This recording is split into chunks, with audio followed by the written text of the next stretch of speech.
Hello বন্ধুরা, welcome to your channel লৌকিক অলৌকিক বাংলা। আরও একটি ঘটনার সম্ভার নিয়ে আপনাদের কাছে আমি ফিরে এসেছি।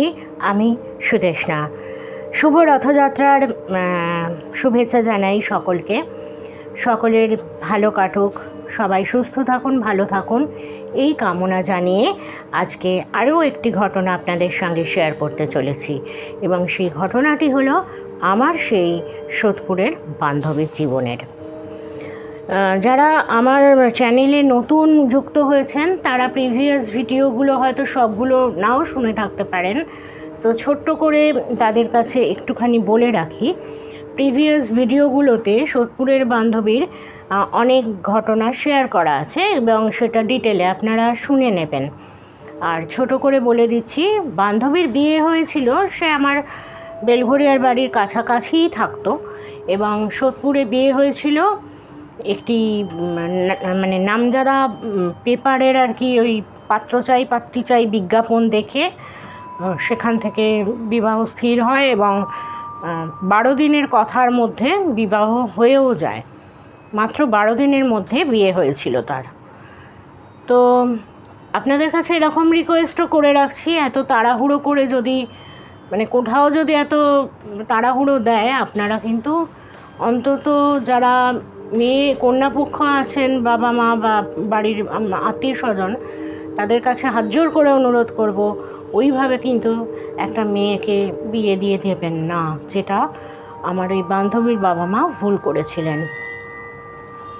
তো সেক্ষেত্রে শ্বশুরবাড়িতে তো কী ধরনের অত্যাচার হতো, ওকে যে গামছা খাইয়ে দেওয়া হয়েছিল, তাকে কিভাবে উদ্ধার করা হয়েছিল, সারা শরীরে গামছা ছড়িয়ে গিয়েছিল এবং অনেক টেস্ট করানো হয়েছিল, ইউএসজি করানো হয়েছিল, পেটের যন্ত্রণা সাংঘাতিক পরিমাণে হতো। ডাক্তার খালি বলতেন যে শরীর থেকে ব্লাড বেরিয়ে যাচ্ছে, অথচ ইউএসজিতে কিছুই ধরা পড়তো না। এবং অনেক কষ্টে আমার সেই তান্ত্রিক দাদাভাই ওই মেয়েটির জীবন রক্ষা করেছিল। আমি এখানে তন্ত্রমন্ত্র বা ব্ল্যাক ম্যাজিকের বিজ্ঞাপন করতে বসিনি, কিন্তু জীবনে যেটা ঘটেছে, যেটা আমার এই বান্ধবীকে সেই ঘটনার মুখোমুখি হতে হয়েছে, সেগুলো তো আমরা দেখেছি। একটা অত বড় প্রমাণ সাইজের একটি মেয়ে তার যন্ত্রণার চোটে কুঁকড়ে 27 কেজি ওজন হয়ে গিয়েছিল, মানে সাদা ধবধবে, গায়ের রং কুচকুচে কালো হয়ে গিয়েছিল এবং রোগা কাঠ, প্রায় মরে যাওয়ার মতোই অবস্থা হয়েছিল। সেই সব তা আমরা চোখের সামনে দেখেছি কিভাবে কি ঘটে গেছিল। তো সেই বান্ধবী যখন ফিরে এসেছিল, এর আগের ভিডিওতে আমি বলেছিলাম যে সেই ঘটনার পর ও আর ফিরে যায়নি শ্বশুরবাড়িতে। যখন দাদাভাই ওকে আর কি এইভাবে বাঁচালো, সারা শরীর থেকে গামছা সংগ্রহ করা হয়েছিল সেই বড়মার বাড়িতে গিয়ে। বড়মা ছিলেন আর একজন মহিলা তান্ত্রিক এবং তিনি মানে মুখ্য চরিত্র, মুখ্য যে ভূমিকা ওকে বাঁচানোর, সেই বড়মাই পালন করেছিলেন। এবং তারপর সেইগুলো পুরানোর সময় যে সারা বাড়ি জুড়ে একটা পচা মরা মাংসের গন্ধ যেমন শ্মশানে হয়, ওই ধরনের গন্ধ পাওয়া গিয়েছিল। বিস্তারিতভাবে পূর্ব একটি মানে ভিডিওতে বলা আছে, আপনারা শুনে নেবেন ঘটনাটা। এবং তার পরবর্তীকালে এটাও বলেছিলাম যে ওখান থেকে যখন ফিরে এসেছিল, যেহেতু শ্বশুরবাড়ির লোকজন মানে শাশুড়ি, তার হাজব্যান্ড, এরা কোনো দিন কোনো খোঁজও নেয়নি মেয়েটি ফিরে আসবার পরে, তো একটা খরচও ওরা কোনো দিন ট্রিটমেন্টের জন্য করেনি। ওর বাবা মাই যা খরচ করেছিলেন এবং বাঁচিয়েছিলেন। তো মেয়েটি শেষ পর্যন্ত প্রাণে তো বেঁচে যায়, কিন্তু ওই বাড়িতে আর ফিরে যায়নি, ডিভোর্স নিয়ে নিয়েছিল মিউচুয়ালি। এবং তারপরে আস্তে আস্তে ট্রিটমেন্ট করতে করতে সুস্থ হয়েছিল। কিন্তু ঘটনা আজকে এগুলো বলতে বসিনি, যেটা ঘটনা শেয়ার করতে চলেছি সেটা কিছুটা দৈবিক। মেয়েটির ওপর ভগবানের অসীম কৃপা ছিল এবং ও অসম্ভব কালীভক্ত ছিল এবং এখনও আছে। তো একটা সময় কি হয়েছিল, ও যখন ওই সোদপুরের বাড়ি থেকে বেলঘরিয়ার বাড়িতে এসেছিল, তো একদিন আমাদের মানে আমি আরও আর কি একদিন গিয়েছিলাম দক্ষিণেশ্বরে। ওখানে তখন এখনকার মতো তো ছিল না, মানে এতটা কি বলবো, ব্যবসা কেন্দ্রিক হয়ে ওঠেনি দক্ষিণেশ্বর তখনও। ভীষণ একটা প্রাণের টান ছিল, অনেক খোলামেলা ছিল, পুরনো একটা ছোঁয়া ছিল। আমরা মনের আনন্দে খোলা আকাশের নিচে গিয়ে গঙ্গার ধারে বসতাম এবং আশেপাশে গঙ্গার ধারেই ছোট ছোট দোকানে দোকানিরা বিভিন্ন মূর্তি, মানে ঠাকুরের মূর্তি, ছোট ছোট বাসনপত্র এসব বিক্রি করতো। তো সেরকমই ও আর কি একটা কালী মূর্তি কিনেছিল, যেটা আর কি ছোট্ট হলেও, ছোট বলতে একেবারে ছোট না, তাও প্রায় 7 ইঞ্চি মতো হবে হাইটে, এবং সেটা কাঁচের একটা পুরো জার দিয়ে ঘেরা ছিল। খুব সুন্দর মূর্তিটা।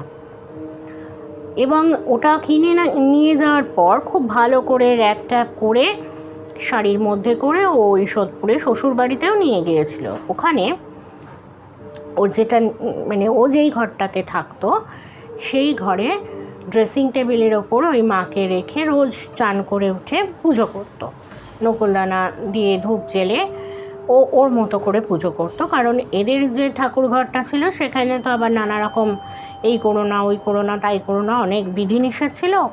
ও ওর মতো করে পুজো করতে চাইতো, তো সেইভাবেই পুজো করতো। কিন্তু যখন অত্যধিক পরিমাণে ওর ওপরে অত্যাচার হতে থাকে তো ও তিষ্ঠতে পারেনি, এবং ওই যে পেটের যন্ত্রণা, সবুজ সবুজ বমি করা, ওদের ব্যঙ্গাত্মক হাসি, এগুলো শেষ পর্যন্ত ও আর সহ্য করতে পারেনি। ওজনটাও অনেক কমে গেছিলো, 27 কেজি। একটা ক্যাকলাসের মতন চেহারা হয়ে গিয়েছিল, মানে সারাক্ষণ একটা অসহ্য পেটের যন্ত্রণা, বমি, খেতে পারতো না।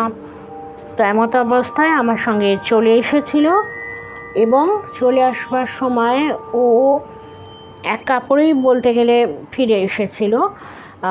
ওই কালী মায়ের মূর্তিটা ও তো আর তখনও বোঝেনি যে আর ফিরে যাব না। তার পরবর্তীকালে এমন কিছু ঘটনা ঘটেছিল যার মাধ্যমে আর কি সিদ্ধান্ত নিতে বাধ্য হয়েছিল ওই বাড়িতে আর ফিরব না। তো ওই মূর্তিটি কিন্তু ওর ওই ড্রেসিং টেবিলের ওপরেই থেকে যায়। আশা করি সেই সময় আর কি ওই যে দানবের, মানে এরাই তো অ্যাকচুয়ালি দানবী বলতে আমরা যা বোঝাই সে তো সেই যে ভাবমূর্তিটা, মানে দানবের যে আচরণবিধি, দানবীর যে আচরণবিধি, তা তো এখন মানুষের মধ্যেও রয়েছে। তো সেই দানবীর দুই মূর্তি আর কি ওই বাড়িতে থাকতেন যারা, ওর হাজব্যান্ড এবং শাশুড়ি, এবং ননদগুলোও ততোধিক ছিল, মানে এক একজন এক এক রকম।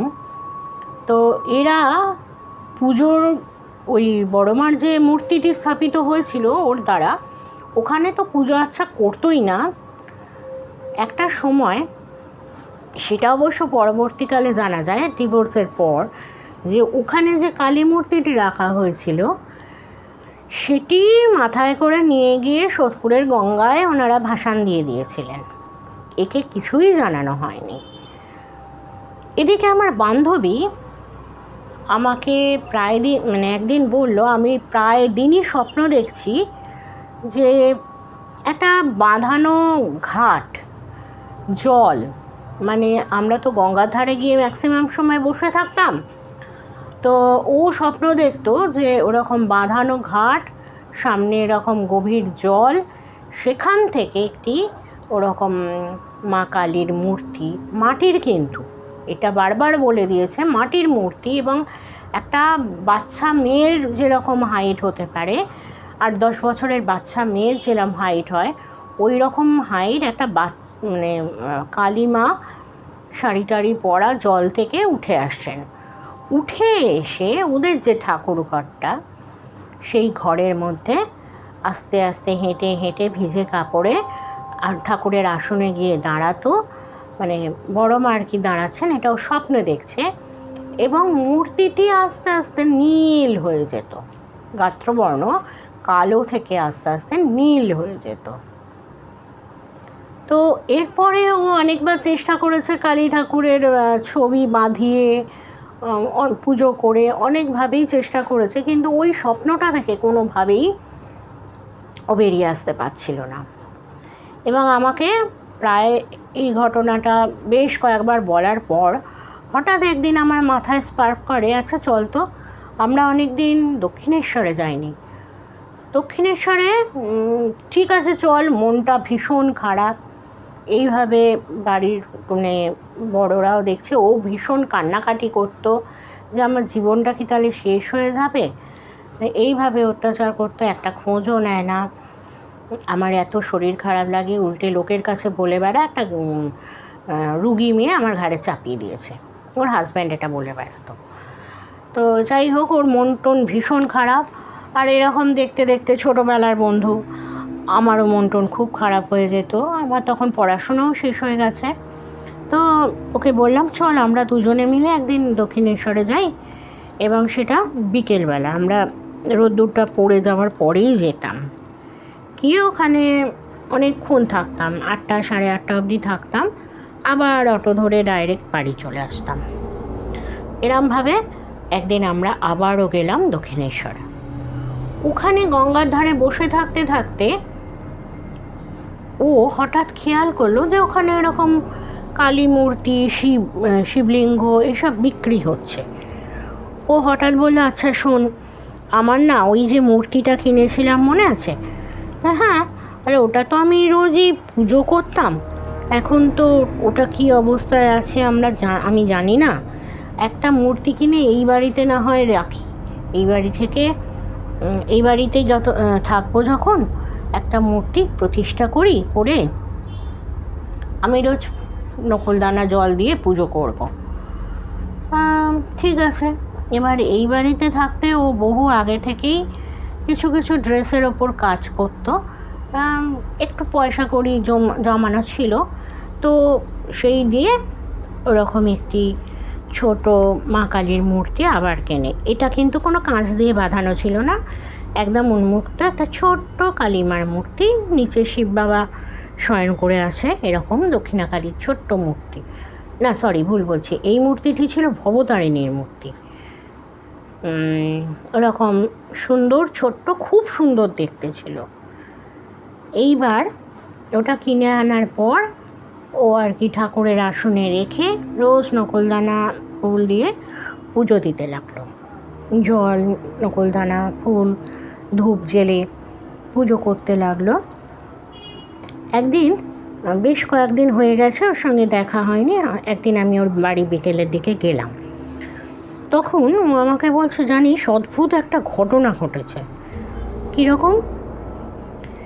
ও আমাকে বলছে, ওই যে স্বপ্নটা আমি দেখতাম, জল থেকে উঠে আসছে মা, এসে ঠাকুরের আসনে বসে যাচ্ছে, তারপর রঙটা পাল্টে যাচ্ছে। আমি তো এতদিন মূর্তি টুর্তি এই ছবি টবি বাঁধিয়ে দেখলাম, স্বপ্নটা বন্ধ হচ্ছিল না।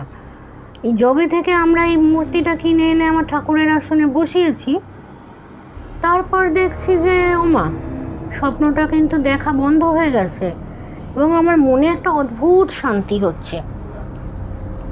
বললাম, তাহলে হয়তো মা মূর্তি রূপেই তোর কাছে আসতে চেয়েছিল। হ্যাঁ, হতে পারে। এবং তখন আমাদের বয়সটা তো অনেক কম ছিল, অনেকটা ইম্যাচিওর ছিলাম আমরা। খুব আনন্দ পেয়েছি ঘটনাতে, যে তাহলে বড় মা স্বপ্ন দিয়ে চলে এলো তোর কাছে বলছিস? বলছে হ্যাঁ। তো খুব ভালো লাগলো আমার, স্বপ্নটা দেখা বন্ধ হয়ে গেল। পরবর্তীকালে তো ওই মিউচুয়াল ডিভোর্স হয়, এবং ওর যে অ্যাডভোকেট ছিলেন তাকে যখন সমস্ত কিছু ও আর কি লিস্ট করে দিয়েছিল যে ওই বাড়িতে কী কী জিনিস আছে, উনি আর ওই মেয়েটির বাবা মানে কাকু গিয়ে নিয়ে এসেছিলেন সমস্ত জিনিস। তখন ওর হাজব্যান্ড বলেছিল, হ্যাঁ ওর একটা এরকম কালী মূর্তি ছিল, আমরা গঙ্গায় ভাসিয়ে দিয়েছি। সোনার চাঁদ ছেলে, আর কিছু পেলো না, ঠাকুরের মূর্তিটাকে তো অন্তত নিজেদের ঠাকুরের আসনে রেখে পুজো করতে পারত, সেটুকু আর করেনি। এত মনে বিষ এই সব লোকের। তো সেই স্বপ্ন সেই যে জলে ভাসিয়ে দিয়েছিল, এই কথাটাও যখন জানতে পারলো, তারপর থেকেই ও স্বপ্নটা দেখতো ওই জল থেকে মা উঠে আসছেন। তাহলে মনে যদি সত্যিকারের ভক্তি আর ভালোবাসা থাকে, মা কিন্তু মানে কোনো ঈশ্বর যার প্রতিই থাকুক না কেন, ঈশ্বর তো সবই এক, যে যে রূপে পুজো করতে চান, যে রূপে রাখতে চান, ধর্মও সবই এক।